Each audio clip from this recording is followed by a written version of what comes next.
Hey, what's up, Bully Fam? This is Chris signing in once again for another episode of our channel, Film Bully Camp channel.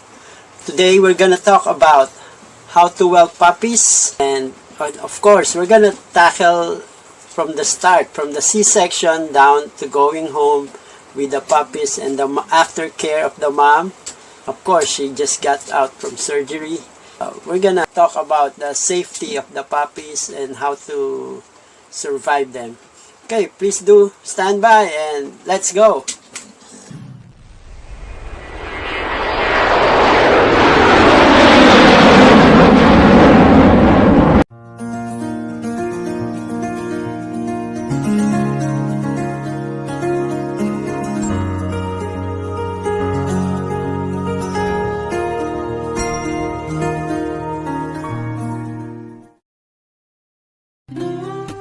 Newborn puppy care.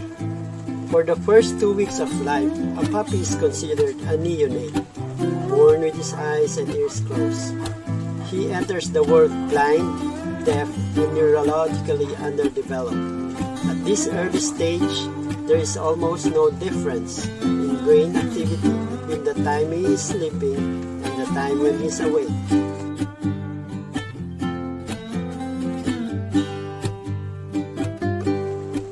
Hypoxia is oxygen deprivation or low blood oxygen. Hypoxia in newborn puppies can be managed by putting the puppy in an oxygen chamber. An oxygen tank or oxygen concentrator will improve oxygenation of the pup's blood.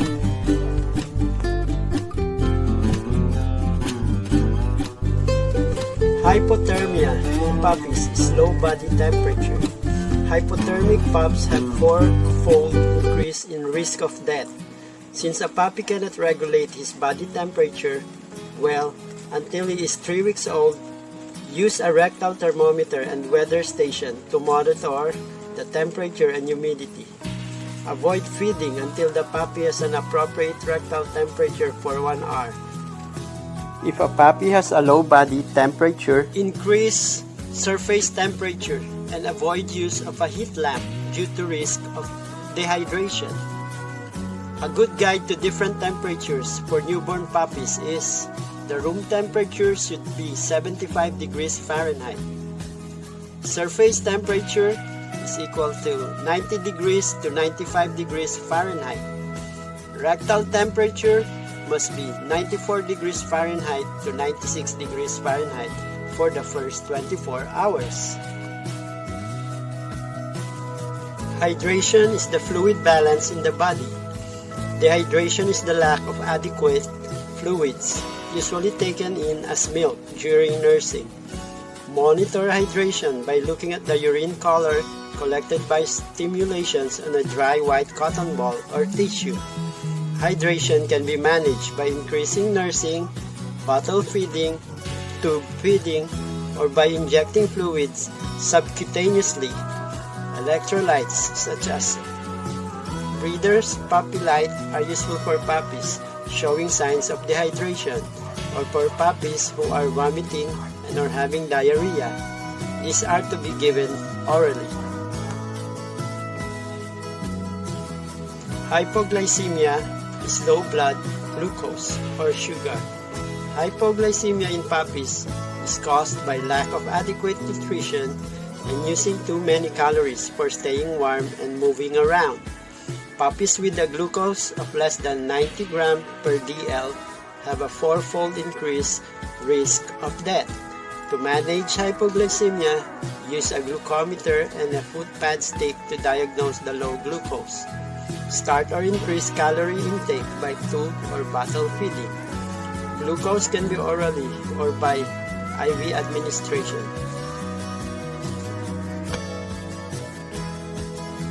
Newborn puppies need to be warm and clean so they can remain healthy. Puppies cannot generate heat on their own and rely on their mom and other puppies for warmth. You should also strive to keep them in a warm environment away from drafts. For the most part, mothers will clean the puppies on their own. However, if the mother refuses, you can gently clean the puppies on your own. You should also keep their crate clean. Make sure the puppies are developing normally. Any unusual changes should be evaluated by a vet. Now we go to the external bodily functions that affect the puppies. First is temperature. Make sure the temperature is safe. You should invest in a thermometer in the room or area where your puppies are kept. The temperature should always be between 85 and 90 degrees Fahrenheit for the first 4 days. After this, the temperature can be reduced to 80 degrees Fahrenheit. Indoors, a heating lamp can be used to achieve this temperature. You do not need to keep the entire room at these temperatures.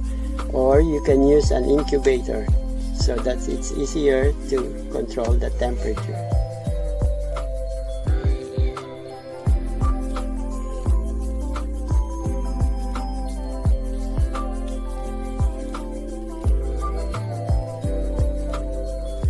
An environmental relative humidity of 55 to 65% is adequate to prevent drying of the skin in a normal newborn puppy. However, a relative humidity of 85 to 90% is more effective in maintaining puppies. They are small and weak. As we have learned earlier, hypoxia is an oxygen deprivation or low blood oxygen. Hypoxia in newborn puppies can be managed by putting the puppy in an oxygen chamber. An oxygen tank or oxygen concentrator will improve oxygenation of the pup's blood. Room air is only 20% oxygen. Oxygen concentrators provide 95% oxygen and oxygen tanks provide 100% oxygen. By increasing the oxygen in the pup's environment with a face mask, blow-by, or in an oxygen chamber incubator, you will improve the chances of the pup's survival until they are breathing strongly enough to survive on room air.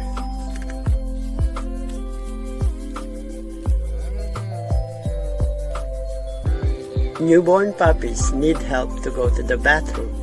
Their mother does this by licking them, which stimulates them to urinate and defecate.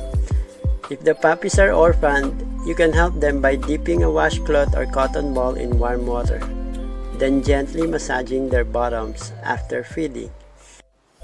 Also, make sure to clean up after the place or the environment where the puppies stay, and wash your hands before holding the puppies.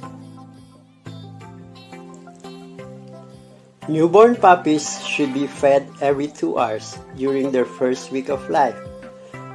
The first milk from the mother is the best milk for these newborn puppies because it contains the colostrum, which gives them immunity to other diseases and makes their body stronger to fight those external factors that makes them sick. This also gives them the fluid and calories that they need. If you're caring for an orphaned pup, this will mean a lot of nighttime feeding for them. And newborn puppies should be fed every 2 hours interval. And you have to set an alarm so that you won't forget it. After 1 week, you may feed your puppy every 3 hours for the following 3 weeks until they reach 1 month. Breathing is so important to the puppies because that's how they get the oxygen.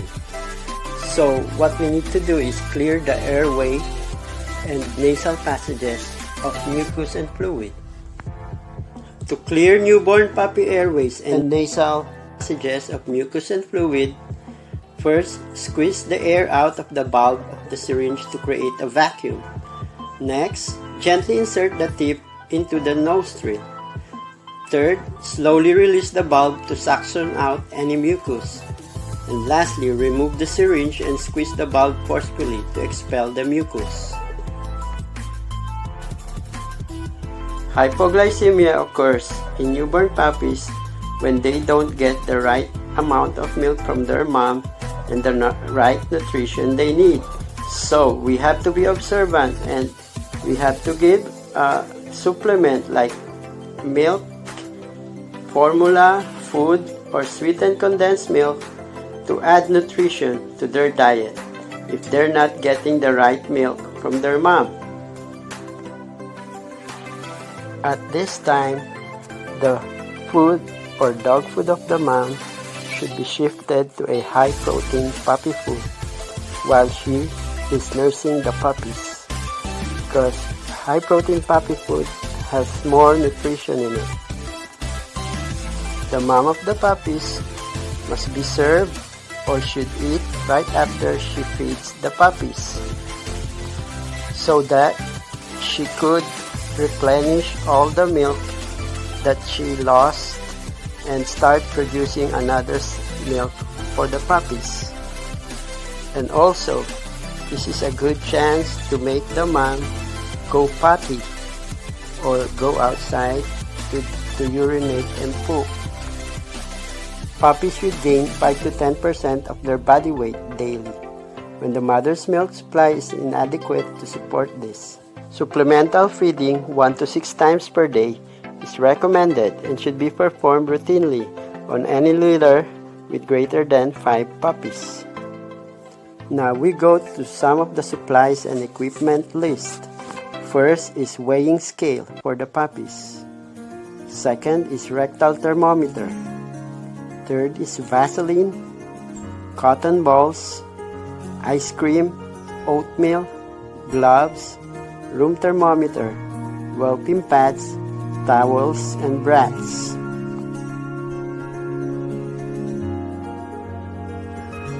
Now we go to the top medical equipment list we need for whelping. Incubator, oxygen concentrator, bulb syringe, feeding tube syringe, and formula. And last on the list is glucometer. To sum it up, these are the major things that puppies need. The average newborn puppy thermo-regulates to 11 degrees Fahrenheit above ambient temperature. They need 88 to 90 degrees Fahrenheit temperature, 40 to 60% humidity, and all pups benefit from an oxygen-rich environment. C-section time, also called cesarean section, is a surgical procedure when a vaginal delivery is not possible or safe, or when the health of the mother or the puppy is at risk. During this procedure, the puppy is delivered through surgical incisions made in the abdomen and the uterus. We are gonna see now a step-by-step process of how they do cesarean section. Before doing the C-section, make sure you do the reverse progesterone testing on the beach just to make sure the pups are ready to go out. This is important. Before going to the vet, make sure you clean up the beach real good and bring blankets, towels, wipes, and tissue. We are gonna show you now how a C-section is done by the veterinarian. Here she is slicing the belly or the stomach, pulling out the puppy from the belly, making a slight opening for the puppy to show up. Now we can see the head of the puppy. The puppy is out with the sack on him, cutting the umbilical cord. Now they're removing passages in the airway that are blocking it, massaging the puppy for the lungs to work properly, still working on the airway, feeding the puppies with initial milk for them. Also, you will need an alcohol and hand sanitizer before you hold the puppies. Dog crate for mama dog and box or plastic tout for puppies with blankets in it or puppy pads. Also tell the vet to give a shot to the bitch or mama dog so that she will produce more milk. On your way home, make sure your AC in the car is turned to heater mode because the puppies needs to be warm in order to survive. Before you feed the puppies, make sure the mama teats or nipple is clean. You can clean it with cotton and water only. Do not use any spray or chemicals on it. The puppies need to eat every 2 hours. And make sure you turn on your alarm on your phone or any alarm clock so that you would be reminded for the next feeding time. After the puppies are done eating, make sure the bitch will lick anus of each pups, thus making the puppies potty, and mama dog will keep on licking them till they're done. After feeding the pups, it's time for mama dog or the bitch to go out to go potty. Make sure you guide, help her because she might be still weak from surgery. For big litters and you think that the bitch milk is not enough for all the puppies, a milk replacer with colostrum is needed. Goat's milk formula is a 1 part milk replacer powder and 2 parts warm water. Make sure the puppies are laying on their stomach or belly while feeding them. While feeding the puppies and you see them, some of the milk is going out of their nose, make sure you stop them from eating and use the bulb syringe to remove any milk from their nose. Signs that the puppies are done eating is they sleep, and sometimes they will let go of the nipple. Make sure you burp the puppies after feeding. The puppies sometimes have trapped air in their bellies and they will have upset stomach if we don't burp them. So put them up and tap their back gently and let them burp. After the pups are done eating, make sure you potty the bitch. After pottying the bitch, feed her with good high protein puppy food and add some goat milk, some wet food mix or anything. The goal is to make the bitch eat good to replenish the milk that she lost and produce more milk.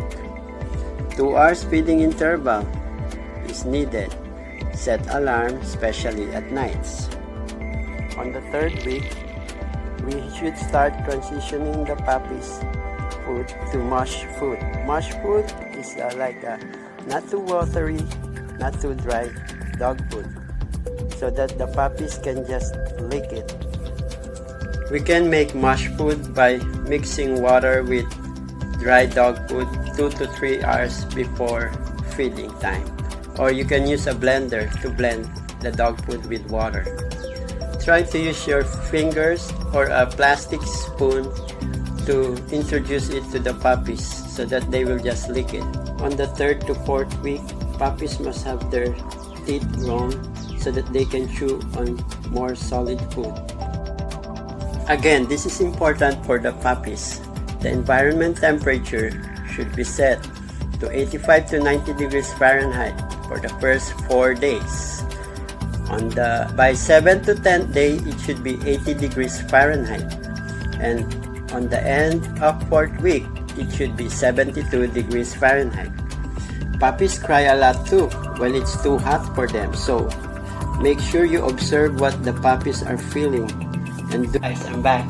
I hope you enjoyed this video and learned a lot from it because I focus on the baseline temperature, all the important things that a puppy needs so that we would be feeling more confident when we are whelping our puppies now. And sometimes we really get anxious and nervous when we are a first time whelpers for these puppies. But if you know the basics and the baseline things that you need to do, you will be confident and feel secure because the puppies cannot talk to us and tell us what they're doing. Well, I hope you enjoyed this video and please do like and share this video, and hope to see you on the next videos that I will be doing. And see you soon.